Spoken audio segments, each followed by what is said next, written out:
अब एक और चीज़ देखते हैं, मोमेंट ऑफ फोर्स। ठीक है, मोमेंट ऑफ फोर्स क्या होता है?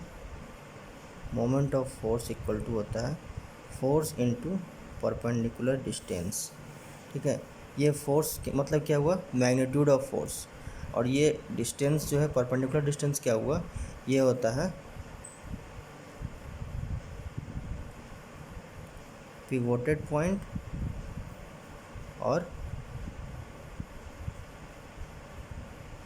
Point of action of force.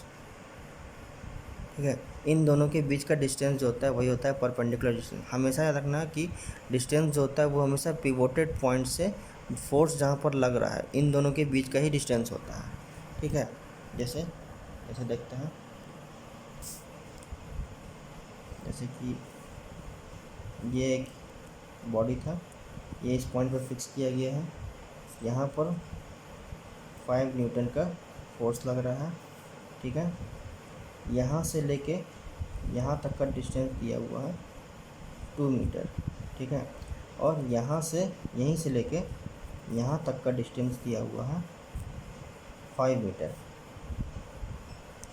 ठीक है, तो हमको निकालना है moment of force. Moment of force क्या होगा ये हमको निकालना है। तो हम जानते हैं कि मोमेंट ऑफ फोर्स का फॉर्मूला क्या होता है? Force into perpendicular distance. ठीक है, तो फोर्स मेरा क्या है? 5 न्यूटन दिया हुआ है। Moment of force equal to force into perpendicular distance. Force मेरा दिया हुआ है 5 न्यूटन और उसके बाद परपेंडिकुलर डिस्टेंस, यानी कि ये परपेंडिकुलर डिस्टेंस क्या होता है? पिवोटेड पॉइंट और फोर्स जहाँ पर लग रहा है इन दोनों के बीच का डिस्टेंस, ना कि ये पूरा डिस्टेंस। ठीक है, कोई भी डिस्टेंस दिया हुआ रहे उससे कोई मतलब नहीं है हमको। हमको मतलब है पिवोटेड पॉइंट और फोर्स के बीच का डिस्टेंस। तो ये डिस्टेंस कितना है? 2 मीटर। तो इंटू 2 मीटर। ठीक है, तो हो गया 10 न्यूटन मीटर। ठीक है, आया समझ में? और देखते हैं, जैसे कि ये मेरा फोर्स है, ये मेरा बॉडी है। ठीक है, इस बॉडी पर अच्छा, ये जो मेरा 10 न्यूटन मीटर निकला था, 10 न्यूटन मीटर, ये क्लॉकवाइज था कि एंटी क्लॉकवाइज था? ये कैसे हम पकड़ेंगे? फिर से वही चीज़ देखते हैं। ये पिवोटेड पॉइंट था, फोर्स यहाँ पर लग रहा है, कैसे? नीचे की तरफ लग रहा है। नीचे की तरफ लग रहा है तो बॉडी को ऊपर तो नहीं घुमाएगा, घुमाएगा तो नीचे ही घुमाएगा। अब नीचे घुमाएगा तो इधर घुमाएगा कि इधर घुमाएगा? बॉडी हमेशा पिवोटेड पॉइंट की तरफ ही घूमता है। ऐसा नहीं कि ये बॉडी इधर घूम जाएगा, बॉडी हमेशा इधर ही घूमेगा। जब इधर घूमेगा तो कैसे घूमेगा? इस तरफ घूमेगा, और इस तरफ घूमेगा तो देखो फिर वही चीज़, यहाँ पर 9 था, यहाँ पर 6 था। ठीक है, 9 से 8 गया, 8 से 7 गया, 7 से 6 गया, यानी उल्टा जा रहा है। घड़ी कैसे घूमता है? हमेशा घड़ी ऐसे घूमता है। ठीक है, ऐसे घड़ी घूमता है। यहाँ पर 12 रहता है, 1 2 3 4 5 6 7 8 9 10 11 12 ऐसे घूमता है। और उल्टा अगर बोलेंगे तो कैसे घूमेगा? ऐसे घूमेगा, 12 11 10 9 8 7 6 5 4 3 2 1 ऐसे घूमेगा। ये क्या है? ये उल्टा ही घूम रहा है, यानी कि एंटी क्लॉकवाइज घूम रहा है। ठीक है, क्या हो गया? Anti clockwise. ठीक है, ऐसा समझ में? इसी तरह ये चीज़ है, इसको यहाँ पर फोर्स लगाए 3 न्यूटन का, और ये डिस्टेंस दिया हुआ है 2 मीटर, और ये डिस्टेंस दिया हुआ है 6 मीटर यहाँ तक। ठीक है, इसमें हमको मोमेंट ऑफ फोर्स निकालना है। ये बॉडी है, फोर्स मेरा इस तरफ लग रहा है, तो बॉडी किस तरफ घूमेगा? ऐसे घूमेगा। ठीक है, ऐसे तो नहीं घूमेगा, बॉडी हमेशा ऐसे घूमेगा। तो इस तरह से घुमा दिए, इस तरह से घुमा दिए, सेम वही चीज़। ये बॉडी था मेरा, इस तरफ क्या होता है? 9 रहता है, 9 से ये 3 रहता है। तो ये अगर पॉइंट मेरा 9 है तो ये जाएगा 9 से 10 जाएगा, 10 से 11 जाएगा, 11 से यहाँ 12 जाएगा। ऐसे घूम रहा है बॉडी, तो यानी कि क्या है? 9 से 10, 10 से 11, 11 से 12। तो ये क्लॉकवाइज के डायरेक्शन में ही घूम रहा है, सीधा जा रहा है। ऐसा तो नहीं ना कि 9 से 8 7 6 5 ऐसे जा रहा है। तो ये क्या हो गया? ये भी क्लॉकवाइज होगा। ठीक है, क्लॉकवाइज मोमेंट ऑफ फोर्स लगेगा। अब कितना लगेगा? Moment of force equal to force कितना है? 3 न्यूटन। डिस्टेंस कितना है? पिवोटेड पॉइंट से इस फोर्स पॉइंट जहाँ पर लग रहा है वहाँ तक का डिस्टेंस 2 मीटर है। ठीक है, तो 3 2 6 न्यूटन मीटर। ठीक है, ऐसा समझ में? कैसा? क्लॉकवाइज। ठीक है, अब 2 फोर्स लगा कर देखते हैं। ये पिवोटेड पॉइंट है, इस पॉइंट पर एक फोर्स लग रहा है 5 न्यूटन का, ठीक है, और इस पॉइंट पर एक फोर्स लग रहा है 3 न्यूटन का, ठीक है। ये पूरा डिस्टेंस है 6 मीटर का, ठीक है। अब और ये पिवोटेड पॉइंट जो है वो मिडिल पे है, ठीक है। मिडिल पर यानी कि वो कितने पे है, 3 मीटर पे है, ठीक है। 6 पे है, उसका मिडिल पॉइंट होता है 3 मीटर, ठीक है। तो पहले हम देख लेते हैं कि इन दोनों के बीच का डिस्टेंस क्या होगा। जब ये मिडिल पे है, ये पूरा 6 है, यानी कि दोनों आधा आधा है, आधा यानी कि ये 3 मीटर है और ये भी 3 मीटर है। यहाँ से यहाँ तक 3 मीटर, ये डिस्टेंस है 3 मीटर और ये डिस्टेंस है 3 मीटर, ठीक है। आया समझ में। अब देखते हैं बॉडी कैसे घूम रहा है। ये वाला फोर्स ऊपर की तरफ लग रहा है, ऊपर की तरफ लग रहा है, तो क्या इधर घूमेगा? नहीं, क्यों? क्योंकि पिवोटेड पॉइंट मेरा इधर है, घूमेगा पिवोटेड पॉइंट की तरफ ही, ठीक है। इसको इधर घुमा दो। ये जब ऐसे घुमा तो देखो यहाँ पर 9 था, फिर से 10 था, 11 था, 12 था, ये इधर घूम रहा है, इधर घूम रहा है, तो ये क्या है, ये क्लॉकवाइज घूम रहा है कि एंटी क्लॉकवाइज घूम रहा है? क्लॉकवाइज घूम रहा है, ठीक है। तो यानी कि CLOCK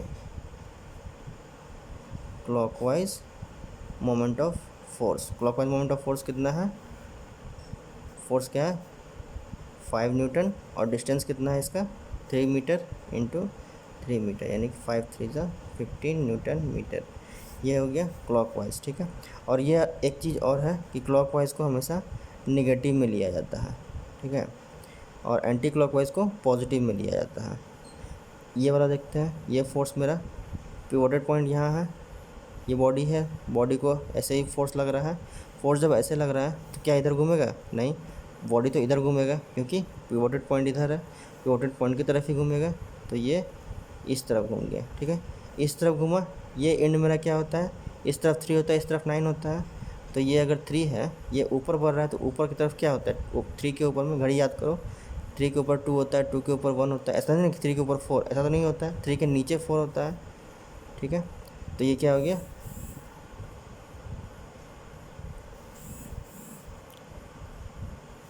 ये भी ऊपर घूम रहा है, तो ये हो गया एंटी क्लॉकवाइज, ठीक है। उल्टा घूम रहा है तो ये हो गया एंटी क्लॉकवाइज। एंटी क्लॉकवाइज को प्लस लिया जाता है, anti clockwise moment of force, ठीक है। ये कितना है? 3 न्यूटन का फोर्स लग रहा है, 3 न्यूटन का फोर्स लग रहा है। डिस्टेंस कितना है पिवोटेड पॉइंट से? 3 मीटर, 3 मीटर, यानी कि 3 3 ज़ा 9 न्यूटन मीटर, ठीक है। ये लगा क्लॉकवाइज, ये लगा एंटी क्लॉकवाइज। अब अगर हमसे कोई पूछ दे कि रिजल्टेंट मोमेंट ऑफ फोर्स क्या है, या फिर पूछ दे नेट मोमेंट ऑफ फोर्स क्या है, या पूछ दे टोटल मोमेंट ऑफ फोर्स क्या है, तो हम क्या करेंगे? दोनों को जोड़ देंगे, ठीक है। टोटल जितना, जैसे कि मेरे पास 2 रुपया था, हमको 2 रुपया कोई और दिया, 2 रुपया कोई और दिया, तो टोटल कितना पैसा है? सबको जोड़ दिए, 2 2 2 6 रुपया हो गया। उसी तरह इन सबको भी जोड़ देंगे तो मेरा रिजल्टेंट निकल जाएगा। तो ये हमको पता है, एंटी क्लॉकवाइज को हम प्लस लेते हैं, तो क्या होगा? रिजल्टेंट क्या होगा? ये 9 न्यूटन मीटर, पॉजिटिव में 9 न्यूटन मीटर, ठीक है। और नेगेटिव में, ये नेगेटिव में होगा क्योंकि ये क्लॉकवाइज है, -15 न्यूटन मीटर। तो +9 और -15 कितना हो गया? माइनस का 6 न्यूटन मीटर, ठीक है। ये माइनस साइन क्या डिनोट कर रहा है? कि मेरा जो मोमेंट ऑफ फोर्स होगा वो क्लॉकवाइज में होगा, ठीक है। क्यों? क्योंकि हमको पता है कि माइनस हम किससे डिनोट करते हैं? क्लॉकवाइज के लिए, ठीक है। तो यानी कि ये 6 न्यूटन मीटर जो है, ये सिंबल शो नहीं करेंगे, यहाँ पे लिख देंगे, जैसे कि लिख देंगे 6 न्यूटन मीटर एंटी क्लॉकवाइज, ठीक है। क्यों ऐसा क्यों किए? क्योंकि देखो, ये जैसे कि ये इस पर जो मेरा फोर्स लग रहा है 5 न्यूटन का, और इस पर जो लग रहा है 3 न्यूटन का, ठीक है। तो हम क्या देख रहे हैं कि ये इधर से 9, ये इधर से 15 न्यूटन मीटर का फोर्स लगा घुमाना चाह रहा है और ये इधर से 9 न्यूटन मीटर का फोर्स लगाना चाह रहा है। तो रिजल्टेंट मेरा जो बड़ा होगा बॉडी उस तरफ घूम जाएगा, ठीक है। ऐसा नहीं कि ये इधर घूम रहा है ये इधर घूम रहा है तो दोनों इक्वल हो गया, इक्विलिब्रियम हो गया, नहीं, इसका वैल्यू ज़्यादा है, ठीक है। तो इस कारण से क्या होगा, ये मेरा किधर घूमेगा, एंटी क्लॉकवाइज। एंटी क्लॉकवाइज यानी कि ये इसका वैल्यू मेरा कम है, इसका वैल्यू ज़्यादा है ना, ठीक है। तो ये इसका वैल्यू ज़्यादा है तो ये मेरा हमेशा इस तरफ घूम जाएगा। क्यों, ये इधर 3 किलो का फोर्स लगा रहा था, ये इधर 5 किलो का फोर्स लगा रहा है, तो ज़्यादा कौन हुआ, ये वाला ज़्यादा है, तो यानी कि ये जीत जाएगा, ये जीत गया, तो ये मेरा हो गया एंटी क्लॉकवाइज डायरेक्शन, ठीक है। आया समझ में, अब कोई दिक्कत।